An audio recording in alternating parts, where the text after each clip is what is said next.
तो दोस्तों स्वागत है आपका फिर से Ayush multi speciality hospital Kharghar में। और फिर से हमारे साथ जुड़ बैठे हैं डॉक्टर विभावरी पाटिल जो है एक साइकेट्रिस्ट है। और आज का जो हमारा टॉपिक है वो है बाइपोलर डिसऑर्डर। तो मैम शुरू करें आज का सिलसिला। ओके। तो मैम बाइपोलर डिसऑर्डर को एज अ साइकेट्रिस्ट आप कैसे डिफाइन करेंगे? जैसे कि उसका नाम कहते हैं कि बाइपोलर मतलब उसमें दो पोल्स हैं। दो पोल्स यानी दो तरह का क्लिनिकल प्रेजेंटेशन जो एक दूसरे के बिल्कुल अपोजिट होता है। जैसे मोस्टली हमारे दर्शकों ने डिप्रेशन के बारे में सुना होगा, इसके पहले हमने डिप्रेशन के बारे में बातचीत भी की। तो उसी तरह से एक तरफ एकदम सिवियर मेजर डिप्रेशन होता है, उस पेशेंट को ये साइक्लिकल पैटर्न में आता है। मतलब एक बार या कुछ समय के लिए वो सिवियरली डिप्रेस्ड होगा, रोना, उदास रहना, सुसाइड के विचार दिमाग में आना, किसी से मिलना जुलना नहीं, बातचीत नहीं करना, इस तरह का क्लिनिकल प्रेजेंटेशन।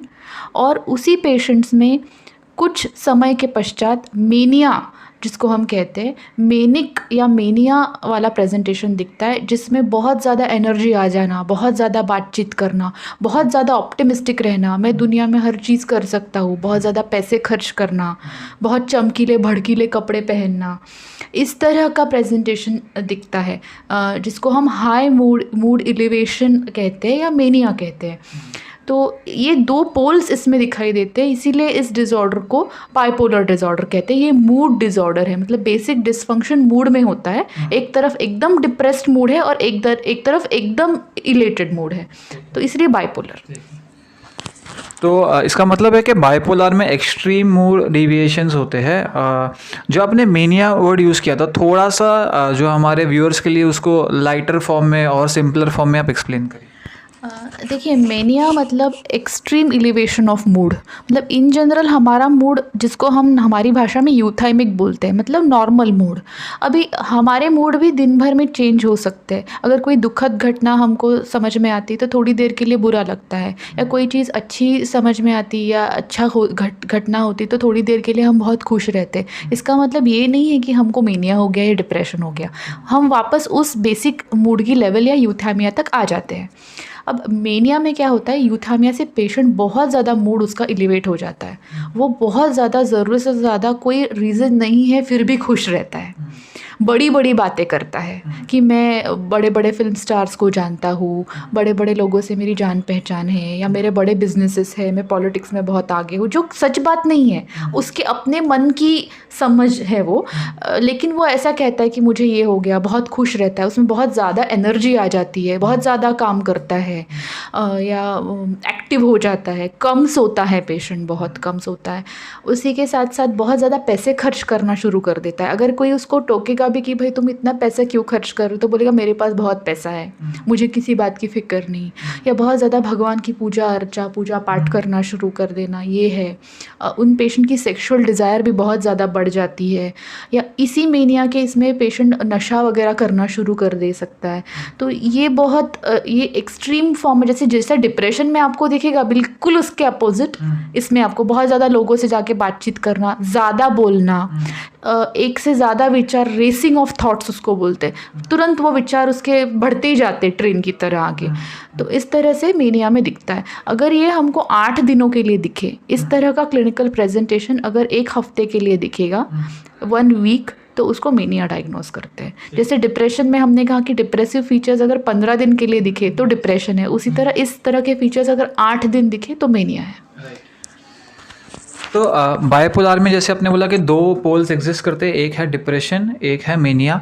तो जब आपने 1 वीक का आपने जो ड्यूरेशन दिया उसे डायग्नोस करने के लिए, तो ये क्या डेली बेसिस पे, आर्ली बेसिस पे, या ऑल्टरनेट डेज बेसिस पे इसका बीच में ऑल्टरनेट होता है कि कैसे होता है? देखिए, ऑल्टरनेटिंग फॉर्म्स है। अगर ऑल्टरनेशन है तो ही हम उसको बाइपोलर कहते हैं, ठीक है। कई बार बाइपोलर में ऐसा होता है कि फर्स्ट एपिसोड डिप्रेशन का होता है लेकिन वो मिस हो जाता है। शायद वो पेशेंट कभी तो बहुत सीवियरली डिप्रेस हुआ होगा, लेकिन वो ध्यान में नहीं आया, बाद में ठीक हो गया, और जब वो मेनिया में आ गया तो एकदम से वो चीज़ है जो एकदम ध्यान में आएगी लोगों के, और वो डॉक्टर के पास जाएगा, तब मेनिया ध्यान में आता है। अब इसमें साइक्लिंग का अलग अलग ड्यूरेशन होता है, पेशेंट टू पेशेंट वेरी भी होता है। तो यूजुअली अगर पेशेंट 1 साल में एक बार अगर वो साइकिल होता है तो उसको हम जनरल बाइपोलर बोलते हैं। लेकिन कभी कभी ये पेशेंट की जो साइकिल्स है ये 1 महीने में भी आती है, जिसको हम रैपिड साइक्लिंग मेनिया कहते हैं। या अगर एक दिन में भी अगर उसकी साइकिल्स चेंज हो गई कि एक ही दिन में डिप्रेशन भी दिख रहा है और एक ही दिन में मेनिया भी दिख रहा है, तो उसको अल्ट्रा रैपिड साइक्लिंग मेनिया बोलते हैं। रैपिड साइक्लिंग मतलब 1 महीने में मूड वेरिएशन दिखेगा, और अल्ट्रा रैपिड साइक्लिंग मतलब 1 दिन में भी दिखेगा। तो ये वेरिएशन इन मूड या extreme up and downs of mood is the diagnostic of bipolar disorder. ठीक है। तो एक तो हो गया कि ड्यूरेशन से हम उसको डायग्नोस कर सकते हैं, और जो अल्टरनेटिव दिन में हो रहा है कि मंथली हो रहा है। इसके अलावा साइकेट्रिस्ट क्या टूल यूज़ कर सकते हैं जब क्लाइंट आपके पास पेशेंट आता है कि उसको और श्योरली हम लोग डायग्नोस कर सके कि ये बाइपोलर है? बाइपोलर डिसऑर्डर डायग्नोस करने के लिए सबसे पहला और सबसे इम्पॉर्टेंट चीज़ है वो है क्लिनिकल हिस्ट्री टेकिंग और एग्जामिनेशन। वो इतना स्टार्क है, वो इतना आसानी से ध्यान में आता है कि बाइपोलर डायग्नोस करना बहुत मुश्किल नहीं है। अगर बाइपोलर की भी अलग अलग प्रकार है, उसमें भी अगर ये एकदम एक्सट्रीम अगर हिस्ट्री है पेशेंट या पेशेंट के रिलेटिव्स दे रहे तो बहुत क्वाइट क्लियर हो जाता है। तो इन केसेस में मोस्टली साइकोमेट्रिक मतलब टेस्टिंग या दूसरे टूल्स यूज़ करने की ज़रूरत नहीं पड़ती।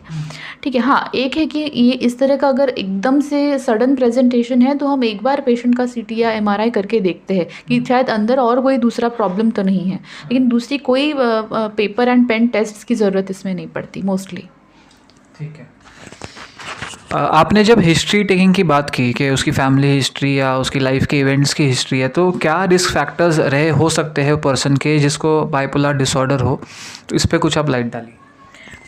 बाइपोलर डिसऑर्डर का संबंध बहुत ज़्यादा मात्रा में जेनेटिक्स से होता है। तो बाइपोलर डिसऑर्डर फैमिलीज़ में बहुत पाई जाती है कि अगर फैमिली में किसी को, खून के रिश्ते में किसी को अगर बाइपोलर डिसऑर्डर रह चुकी है तो आगे की जनरेशन्स को वो बहुत कई बार है कि वो दिखती है। वो फैमिलीज़ में है, भाई बहनों में, या माँ बाप को है तो बच्चों में दिखती है। तो फैमिलियल कोरिलेशन बाइपोलर का बहुत ज़्यादा है।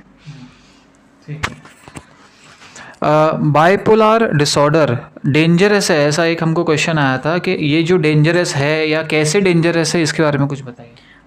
देखिए, बाइपोलर डिसऑर्डर का एक है कि इसमें जो डिप्रेशन होता है, हमने जो दूसरा डिप्रेशन है जिसमें ऐसा साइक्लिकल मूड वेरिएशन नहीं है, उसको हम मेजर डिप्रेसिव डिसऑर्डर या यूनिपोलर डिप्रेशन कहते हैं, जिसमें मेनिया नहीं होता, वो प्योर डिप्रेशन है। यहाँ पे जो बाइपोलर डिप्रेशन है उसकी कोई बहुत स्पेसिफिक खास बात होती है। पहली बात, बाइपोलर डिप्रेशन बहुत सिवियर होता है, उसमें कई बार पेशेंट को सुसाइडल थॉट्स ज़्यादा आते हैं। तो सबसे डेंजरस बाइपोलर इस वजह से है क्योंकि इसमें जो डिप्रेशन आता है उसमें सुसाइड का खतरा बहुत ज़्यादा है, पेशेंट को सुसाइडलिटी बहुत ज़्यादा होती है। सेकेंडली, बाइपोलर डिप्रेशन का ऐसा है, वो यूनिपोलर डिप्रेशन से थोड़ा डिफरेंट है कि उसमें पेशेंट, यूनिपोलर डिप्रेशन में क्या है, पेशेंट को नींद ना आना, भूख वगैरह ना लगना, इस तरह का प्रेजेंटेशन बहुत होता है। लेकिन इसमें पेशेंट को मतलब डिप्रेशन के सिम्टम्स ज़्यादा भूख लगना या ज़्यादा नींद आना इस स्वरूप में दिखते हैं। और सबसे इम्पॉर्टेंट बात है कि साइकोमोटर रिटार्डेशन मतलब कुछ भी चीज़ करने की इच्छा ना होना, बिल्कुल पड़े रहता है पेशेंट को, किसी भी चीज़ की इच्छा नहीं होती और सुसाइडल थॉट्स आते हैं। इसीलिए बाइपोलर बहुत डेंजरस है। अनदर बात, वो दूसरी सूरत में इसीलिए डेंजरस है क्योंकि मेनिया में पेशेंट कोई भी इम्पल्सिव काम कर जाता है। अगर पेशेंट मेनिया में है, बाइपोलर डिसऑर्डर में साइकिल हो गया है और मेनिया में चला गया है, तो पहली बात वो फाइनेंशियली भी बहुत डिजास्टर्स होता है। सारी प्रॉपर्टी बेच के या पैसे खर्च करके बराबर कर देगा, या सब्सटेंस के इसमें जाएगा, या मेनिया में जाके वो सुसाइडल या होमिसाइडल भी हो सकता है। तो ये एक चीज़ है कि it is a dangerous disorder because it is very severe. उसको ट्रीट ना किया जाए तो पेशेंट की जान को खतरा बन सकता है। मैम, जैसे पहले हमने जब डिप्रेशन की अकेले में बात की थी, तो एक तो है कि जेनेटिक्स उसके लिए फैक्टर्स है, दूसरा कोई एग्रेवेटिंग इवेंट है जो पर्सन नहीं कोप अप कर पाया। ठीक है। ADHD में भी था कि अगर किसी के ब्रेन में चोट लगी है because of a fall of the mother, वो हो सकता है। तो इसमें अगर जेनेटिक्स को थोड़ी देर के लिए साइड में रखा जाए, क्या लाइफ के इवेंट्स है या अपब्रिंगिंग है या पेरेंटिंग में कोई पैटर्न्स या लाइफ की कोई स्पेसिफिक इवेंट्स या एडवर्सिटीज़, क्या वो इसको ट्रिगर कर सकती है? देखिए, ट्रिगर करने के लिए शायद कोई एडवर्सिटी ना भी हो, वो इन जनरल भी ट्रिगर हो जाता है। हाँ, कभी कभी बहुत सीवियर स्ट्रेसर की वजह से अगर पेशेंट को टेंडेंसी है बाइपोलर डिसऑर्डर की तो वो ट्रिगर हो जाएगा। उसके अलावा अगर पेशेंट बाइपोलर ट्रीटमेंट ले रहा है, वो ट्रीटमेंट पे है, ठीक है, लेकिन फिर भी अगर उसको तकलीफ़ शुरू हो जाती है तो कुछ एग्रेवेटिंग फैक्टर्स होते हैं जो बाइपोलर को ट्रिगर कर देते हैं in spite the patient taking treatment. तो उसमें सबसे पहली बात है कि नींद, अगर पेशेंट कम सो रहा है तो वो बाइपोलर उसका बढ़ सकता है। दूसरी बात कि अगर घर में इंटरपर्सनल कन्फ्लिक्ट है, क्योंकि ऐसे पेशेंट को इमोशनल ट्रॉमा या इमोशनल पेन झेलने की उनकी जो कैपेसिटी है वो बहुत कम होती है, तो घर में छोटी बातों पे झगड़े, फाइनेंशियल स्ट्रेस, या घर में अगर उनको एक्सेप्टेंस ना मिले या घर के लोगों के साथ में उनकी छोटी छोटी बातों पे अनबन हो रही है, तो उस वजह से भी बाइपोलर कई बार ट्रिगर होता है। वो एक है। दूसरी बात, अगर ये बाइपोलर वाला पेशेंट सब्सटेंस भी साथ में अब्यूज़ कर रहा है, जैसे ड्रग्स ले रहा है या शराब ले रहा है या उस तरह की कोई चीज़ ले रहा है, उस वजह से भी बाइपोलर डिसऑर्डर ट्रिगर हो जाती है। तो ये एक इम्पॉर्टेंट बात है। हाँ, दवा लेना छोड़ दे तो उस वजह से भी ट्रिगर होता है। तो ये कुछ छोटे ट्रिगर्स हैं जो ऑनगोइंग बाइपोलर को वर्सन करते हैं। अगर प्रेसिपिटेटिंग इवेंट आप बोले तो कुछ भी हो सकता है या ऑल ऑफ अ सडन भी हो जाएगा। मैम, जैसे डिप्रेशन में न्यूरोट्रांसमीटर्स का भी रोल प्ले करता है कि सेरोटोनिन की मात्रा कम है। बाइपोलर ब्रेन कैसे डिफरेंट है बाकी डिसऑर्डर से? वहाँ पे क्या फ्लक्चुएशंस चल रहे हैं न्यूरोट्रांसमीटर्स को लेकर? इसमें भी सेम ही है कि इसी में भी न्यूरोट्रांसमीटर्स को लेके ही प्रॉब्लम है, और सेम न्यूरोट्रांसमीटर्स इन्वॉल्व है लेकिन अलग तरीके से। जो फोर ब्रेन होता है किसी भी इंसान का, जो ये हिस्सा जो हमारे फोरहेड के पीछे होता है जिसको हम फोर ब्रेन बोलते हैं, उसके डिसफंक्शन में ये ब्रेन जो है ये हमारे सारी जजमेंट को, फोरसाइट को, अटेंशन को कंट्रोल करता है। जब ये फोर ब्रेन ढंग से काम नहीं करता तो उसका दूसरे सेंटर्स के ऊपर का कंट्रोल छूट जाता है। कंट्रोल छूट जाने की वजह से ये लोग इस तरह से बिहेव करना शुरू किया। उनको समझ में नहीं आता कि जो वो कर रहे हैं उसका आगे जाके परिणाम क्या होगा, और वो उसका आपको क्लिनिकल प्रेजेंटेशन मीनिया के स्वरूप में दिखाई देता है। क्या मिनिमम एज से हम बाइपोलर के जो केसेस है वो देख सकते हैं? ये बहुत इम्पॉर्टेंट क्वेश्चन है, क्योंकि कई बार मुझे पेशेंट्स पूछते हैं कि मैडम हम कैसे मालूम करें कि ये डिप्रेशन, मोस्टली पेशेंट आता है डिप्रेशन को लेके, तो कैसे मालूम करें कि ये डिप्रेशन यूनिपोलर है या प्योर डिप्रेशन है या फिर बाइपोलर डिप्रेशन है। पहली बात तो ये है कि बाइपोलर एज ऑनसेट बहुत जल्दी होता है, मोस्टली टीनेज में या यंग अडल्टहुड में ये दिखाई देता है, as compare to unipolar depression जो अक्सर लेट 20s, 30s या 40s में दिखेगा। बाइपोलर डिप्रेशन या बाइपोलर डिसऑर्डर का ऑनसेट बहुत जल्दी होता है, मोस्टली टीनेज में 14, 15, 16। हमने यंगेस्ट बाइपोलर देखा है 12, 13 ईयर्स में भी होता है, या यंग एज में ही मैनिफेस्ट होता है, मोस्टली यंग एज में। अगर ऑनसेट हो रहा है बाइपोलर का तो हमको दूसरे कॉजेज़ रूल आउट करने पड़ते हैं कि भाई ब्रेन में इंजुरी तो नहीं है, ट्यूमर तो नहीं है। अगर बाइपोलर हम सोच रहे हैं तो मोस्टली पेशेंट यंग ही प्रेजेंट होता है, ठीक है। और इसीलिए जेनेटिक हिस्ट्री बहुत इंपॉर्टेंट या फैमिली हिस्ट्री बहुत इंपॉर्टेंट है कि अगर पहली जनरेशन में अगर बाइपोलर 20s में मैनिफेस्ट हुआ है तो वेरी लाइकली कि उसकी अगली जनरेशन में और जल्दी मैनिफेस्ट हो। यूजुअली एक क्वेश्चन आया है कि क्या स्टिग्मा कोई एसोसिएटेड है, जैसे डिप्रेशन के साथ या बाकी मेंटल हेल्थ डिसऑर्डर के साथ तो स्टिग्मा है बाइपोलर को लेके? क्योंकि मुझे लग रहा है इस डिसऑर्डर की शायद अवेयरनेस ही इतनी नहीं है, क्योंकि उस बिहेवियर को फैमिलीज़ में हो सकता है वो बिहेवियर बड़े सालों से चलता आ रहा हो, लेकिन वो एक्सेप्टेबल बिहेवियर मान रहे हो उसको। तो क्या उससे रिलेटेड स्टिग्मा है, और जो फैमिलीज़ है वो करंटली उससे कैसे कोप अप करती है, और आप उन्हें क्या राय देंगे?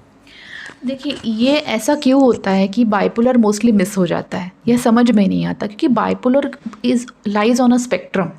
मतलब हम कभी ये नहीं पिन पॉइंट करेंगे कि ये टाइप का बाइपोलर है। बाइपोलर के तो बहुत अलग अलग प्रकार है। रफली अगर बोला जाए तो बाइपोलर 1, जिसको मैंने कहा कि एक तरफ एक्सट्रीम डिप्रेशन है और एक तरफ एक्सट्रीम मेनिया, ठीक है। ये केसेस होती है लेकिन वो समझ में आ जाती है और ट्रीट भी होती है। लेकिन कई बाइपोलर ऐसे होते हैं जैसे बाइपोलर 2, जिसमें एक तरफ एक्सट्रीम डिप्रेशन दिखेगा और थोड़ा हाइपोमेनिया रहेगा। मतलब वो स्टार्क मेनिया में नहीं रहेगा, कुछ फीचर्स मेनिया के दिखाएगा लेकिन इतने सिवियर नहीं होंगे कि कोई उसको नोट करे। उसी के साथ एक साइक्लोथाइमिया भी बाइपोलर का एक प्रकार होता है, जिसके अंदर डिप्रेशन और थोड़े से हाइपोमेनिक एपिसोड आएंगे लेकिन वो इतने कम सिवियरिटी के होंगे कि वो किसी के ध्यान में नहीं आते। इस केस में क्या होता है, जो बाइपोलर पेशेंट है वो बीमारी से तो जूझता है ना, तो पेशेंट को मालूम है कि उसको बीमारी है, ना फैमिली समझ पाती है। उस वजह से घर में इंटरपर्सनल कॉन्फ्लिक्ट बहुत जनरेट हो जाती है और लोग क्या सोचते हैं, अरे इसका तो स्वभाव ही ऐसा है, छोड़ दो इसको। तो वो चीज़ मोस्टली वहाँ पे मिस हो जाती है।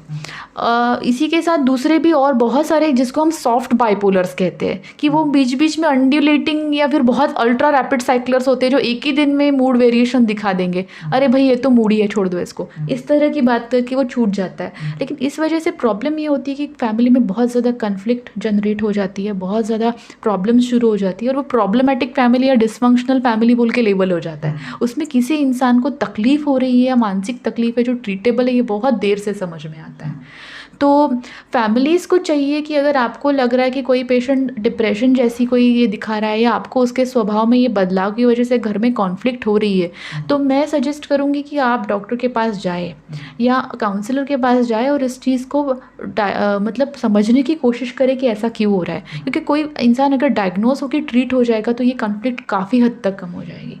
और साथ ही क्या है, अगर किसी एक इंसान को घर में बाइपोलर है, वेरी लाइकली कि उसके बच्चों को या उसकी फैमिली दूसरे members are genetically prone for the same disorder, और उस कन्फ्लिक्ट की वजह से उन लोगों का बाइपोलर ट्रिगर हो जाता है। तो ये भी बहुत है कि इस वजह से अगर आपको लग रहा है कि ऐसा है तो मोस्टली उसको जाने दो, छोड़ दो, इसका स्वभाव ऐसा है। उससे बेहतर है कि अगर आप हेल्प सीख करेंगे तो शायद बेटर होगा। तो हम कंक्लूड इसमें ये कर सकते हैं कि अगर फैमिली में ऑलरेडी किसको बाइपोलर है और वो डायग्नोस भी नहीं हो रहा, डॉक्टर की भी हेल्प सीख नहीं की जा रही, पर क्योंकि बाकी लोगों की भी वल्नरेबिलिटी है उस डिसऑर्डर के लिए, और एक पर्सन का अनट्रीटेड डिसऑर्डर दूसरे लोगों के अंदर भी डिसऑर्डर ट्रिगर कर सकता है। एक उसी से रिलेटेड क्वेश्चन था कि फैमिलीज़ को कैसे अफेक्ट कर सकता है बाइपोलर, जो आपने आंसर कर दिया। एक दूसरा है कि बाइपोलर पर्सन के साथ रहना एक सेन पर्सन के लिए कितना ईजी या कितना डिफ़िकल्ट हो सकता है? बहुत मुश्किल होता है मोस्टली पेशेंट के रिलेटिव्स के लिए, क्योंकि पहली बात तो बाइपोलर डिसऑर्डर का पेशेंट जो है वो कभी भी कम्प्लीटली नॉन फंक्शनल नहीं होता, वो काम कर रहा होता है। कई मर्तबा ऐसा होता है कि पेशेंट काम कर रहा है, अपने जो भी उसकी फैमिली ड्यूटीज़ है, फाइनेंशियल ड्यूटीज़ है, वो करता है। लेकिन हर ह्यूमन बीइंग की एक थियोरी ऑफ माइंड होती है, सामने वाले इंसान के इमोशंस के हिसाब से वो अपने इमोशंस को चेंज करता है। अब जब घर में इतना अनप्रिडिक्टेबिलिटी है कि उसके आजू बाजू रहने वाले उसके वाइफ या उनके बच्चों को उसके मूड स्विंग्स का पता ही नहीं चलता, तो वो बहुत ज़्यादा स्ट्रेस में आ जाते हैं। So there is a lot of psychological burnout on part of the patient's relatives कि उनको यही समझ में नहीं आता कि इस इंसान से अब हम कैसे बातचीत करें, बिकॉज उसके मूड स्विंग्स इतने स्टार्क होते हैं, इतने ज़्यादा बार होते हैं कि बाकी फैमिली को उससे कोप करते करते उनके इमोशनल बर्नआउट होने के चांसेस ज़्यादा होते हैं। तो बहुत मुश्किल है उनको कोप करना, और वो भी नहीं जानते कि इसको कोई बीमारी है। तो कई बार हमने ऐसा भी देखा है कि घर में अगर किसी को बाइपोलर डिसऑर्डर है, उसकी वाइफ भले ही वो जेनेटिकली प्रोन ना हो, लेकिन ये कंटिन्यूस स्ट्रेस झेल झेल के उसमें डिप्रेशन आ गया है। ये बहुत कॉमनली देखा जाता है। ठीक है, अभी आज तो हम बात करें बाइपोलर के बारे में, पर एक और डिसऑर्डर है जिसके बारे में हम एक और दिन बात करेंगे, बॉर्डरलाइन पर्सनालिटी डिसऑर्डर। तो देखा गया है कि शायद दोनों के कुछ कुछ सिम्टम्स जो है वो ओवरलैप या मैच होते हैं, जहाँ पे एग्रेशन आ रहा है या बहुत लोज भी आ रहे हैं। तो कैसे हम डिफ्रेंशिएट करें ये दोनों डिसऑर्डर, और क्या दोनों एग्जिस्ट साथ में भी कर सकते हैं? ओवरलैप बहुत कॉमन है, क्योंकि पर्सनालिटीज़ जो होती है, कुछ कुछ पर्सनालिटी डिसऑर्डर्स या कुछ कुछ पर्सनालिटी होती है वो किसी पर्टिकुलर मेंटल डिजीज़ के लिए प्रोन होती है। बॉर्डरलाइन पर्सनालिटी के बहुत सारे फीचर्स स्किज़ोफ्रेनिया और साइकोसिस के साथ भी मिलते जुलते हैं, बहुत सारे डिसऑर्डर्स बाइपोलर के साथ भी मिलते जुलते हैं। इनको डिफ्रेंशिएट करने के लिए एक ही चीज़ है, detailed clinical history. That is the only point जो आपको इसके अंदर डिफ्रेंशिएट करने को हेल्प करेगा। अब ये एक हो गया, ट्रीटमेंट बहुत ज़्यादा चेंज नहीं होती, क्योंकि पर्सनालिटी डिसऑर्डर्स को ज़्यादा करके साइकोथेरेपी से हम ट्रीट करते हैं। लेकिन bipolar disorder is a severe mental disorder जो ट्रीटेबल है और उसको दवा ही देनी पड़ती है। तो मैम अगला सवाल है, जब आपने बोला था कि जिनको बाइपोलर डिसऑर्डर है वो अपने फैमिली फंक्शंस रिस्पॉन्सिबिलिटीज़ तो अच्छे ढंग से कर रहे हैं, तो क्या एक्सट्रीम रिस्की बिहेवियर ये पर्सन कर सकता है जो उसके लिए हार्मफुल हो, दूसरे पर्सन के लिए भी हार्मफुल हो? दूसरा, क्या एक पर्सन जिसको बाइपोलर है उसका पर्सन का माइंड क्राइम की तरफ जाने से रिलेशन कुछ है या नहीं? देखिए एक्सट्रीम कई बार ये पेशेंट बिहेव, क्योंकि उनका डिसऑर्डर का स्वरूप ही ऐसा है कि उसमें एक्सट्रीम्स ही आपको दिखेंगे। जैसे मैंने कहा कि हाई रिस्क बिहेवियर बाइपोलर में बहुत होता है, स्पेशली जब पेशेंट मेनिया में होता है। जैसे मैंने पहले भी कहा कि वो उनकी सेक्सुअल डिज़ायर बहुत बढ़ जाती है जब पेशेंट मेनिया में होता है। तो कमर्शियल सेक्स वर्कर्स के पास जाना, अनसेफ सेक्सुअल प्रैक्टिसेस में इन्वॉल्व होना, ये बहुत कॉमन है। उसके बाद ड्रग अब्यूज़ या अल्कोहल डिपेंडेंस की तरफ जाना, उस वजह से रकस क्रिएट करना because of their disorder itself, वो कई बार ट्रिगर कर देते हैं झगड़े वगैरह, फसाद, ये भी कई बार हो जाता है। बहुत एक्सट्रीम रेज और गुस्सा आता है, उस वजह से भी पेशेंट को ये हो जाता है कि वो किसी पे हाथ उठा दे, ये भी कई बार देखा गया है। तो ये एक चीज़ है। बट जब पेशेंट बहुत सिवियरली मेनिया में है तो ये भी है कि वो डेंजरसली पैसा खर्च करके बैठ जाएगा। तो ये कॉमनली देखा जाता है। मैम, जो अपने हाइज़ और लोज़ की बात की थी कि डिप्रेशन भी हो रहा है और बहुत ज़्यादा एक्सट्रीम एक्साइटमेंट भी वो एक्सपीरियंस कर रहा है, तो जो आपने बोला कि पैसे अंधाधुंध खर्चा करना और अपने फाइनेंसिस का ट्रैक नहीं रखना रिस्की बिहेवियर है, क्या जो डिप्रेशन है, जो डिप्रेसिंग फेज़ आता है, वो ये जो बिहेवियर कंडक्ट हुआ है जब वो एक्सट्रीम्स में था, क्या ये उसके अवेयरनेस होने की वजह से आता है कि ये उससे रिलेटेड नहीं है? नहीं, उस वजह से नहीं आता। Depression is a part of the disorder itself, तो उस वजह से नहीं होता। The cyclical pattern is like that only because neurotransmitters वैसे काम करते हैं। तो खासकर ऐसा person is having less of a regret in life, regret कम रहेगा जो भी वो कर रहा है?